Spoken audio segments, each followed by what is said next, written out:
is the winner of the BMW Championship. This is the real deal. Wyndham Clark just did something to Rory McIlroy that he's only ever done once before in his entire career. And both times, it happened at the exact moment it mattered most. I'm not telling you what it is yet. Here's what I can tell you. Sunday at Bellerive, Clark watched a 5-shot lead vanish in front of a crowd that wanted him to lose, in front of a legend the entire gallery came to cheer for, and somehow still walked away with the trophy. Afterward, one of his own friends said a single line about the whole ordeal that Clark repeated to a room full of reporters, word for word, still smiling. I'm holding that line back too. Stick around, because by the end of this video, you'll understand exactly why this keeps happening to Rory McIlroy, and only Rory McIlroy. Let's set the scene first, because Sunday at Bellerive Country Club got messy fast. Clark carried a 5-shot lead into the final round, the kind of cushion that usually turns a tournament into a formality. By hole 11, that entire lead was gone. 3 bogeys in his first 10 holes unraveled everything he'd built over 3 days, and suddenly Rory McIlroy, playing right alongside him in the final pairing, had a real share of the lead with a birdie of his own. Patrick Cantlay and Gary Woodland were both lurking too, close enough to make this a genuine 4-way scramble down the stretch. The crowd at Bellerive made their preference obvious the entire day. This was, by every account, a clear pro-McIlroy gallery. The 6-time major champion, the fan favorite, the guy the record crowds at St. Louis actually came to cheer for. Clark has been here before too. 2 months earlier at Shinnecock Hills, defending his U.S. Open title, the New York crowd turned on him so completely that one fan literally shouted, "Get in the bunker," while he stood over a shot. Bellerive wasn't quite that hostile, but the message was the same. Nobody in that gallery was rooting for Wyndham Clark. It's become a strange, recurring pattern in his career now. Big leads, big-name chasers, and a gallery pulling for literally anyone else, whether it's Scheffler at Shinnecock or McIlroy this week. Now remember that line I mentioned at the very start of this video, the one Clark's friend told him? Here it is. Standing next to the BMW Championship trophy after the round, Clark smiled and repeated it for reporters. Darth Vader had more fun. Not bitter, not defensive, just a guy who's fully aware he's become the villain in his own story and somehow finds that funny. He's earned the right to laugh about it because he backed it up on the golf course when it mattered most. Down the stretch with his 5-shot cushion completely gone, Clark birdied the final 3 holes in a row. A 5-iron on one of them set up the go-ahead birdie that flipped the tournament back in his favor. He finished at an even par 70 for the round, 17 under for the tournament, and won by 3 shots. It's his 3rd victory of the year and the 6th of his career, and by his own admission afterward, it proved something to himself. I think it shows that I'm one of the best players in the world. Here's where this story gets genuinely eerie, though, because this isn't the first time Clark has done this exact thing to this exact player. Back at the 2023 U.S. Open at Los Angeles Country Club, Clark held off a hard-charging McIlroy down the stretch to win his first major championship, beating him by a single shot. Before that final round, Clark revealed something deeply personal. His late mother, while battling cancer years earlier, had told him to play big.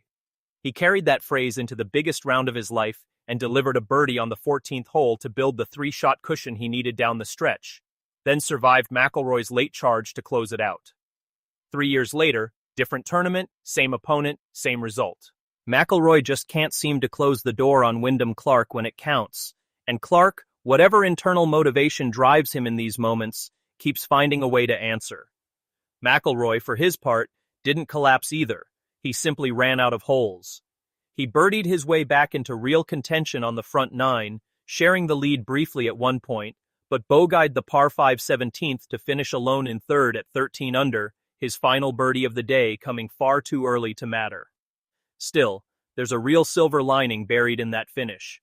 That 3rd-place result locks McIlroy safely inside the top 30 in the FedExCup standings, guaranteeing his spot at next week's Tour Championship, where the actual FedExCup trophy gets decided.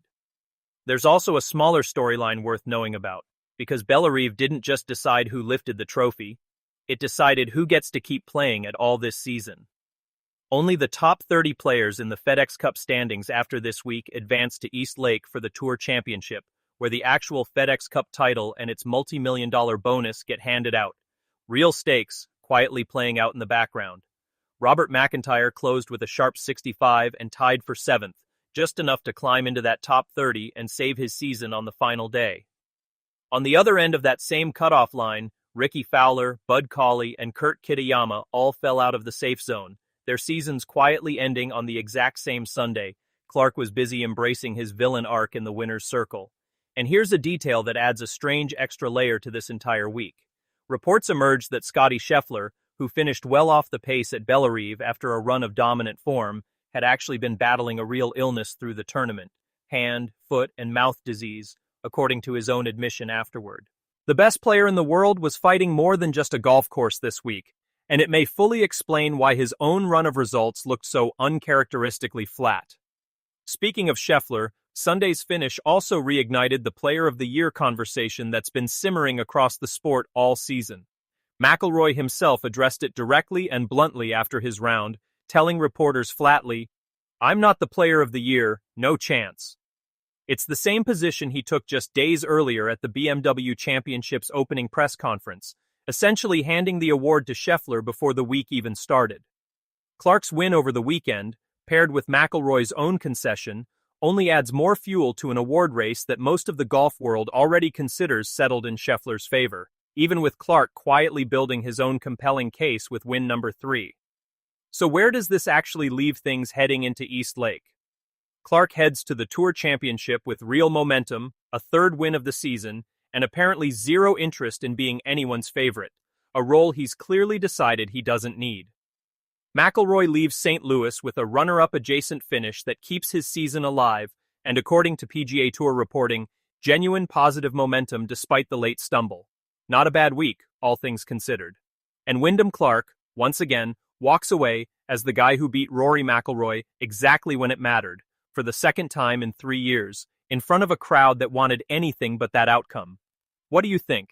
Is Clark simply a genuinely clutch closer who thrives specifically against McIlroy? Or is this just two guys who happen to keep ending up in the same final pairings at the biggest moments? Fair question either way. Drop your take in the comments because with the Tour Championship just days away and the FedExCup and Player of the Year races both still wide open, this rivalry isn't done writing itself yet.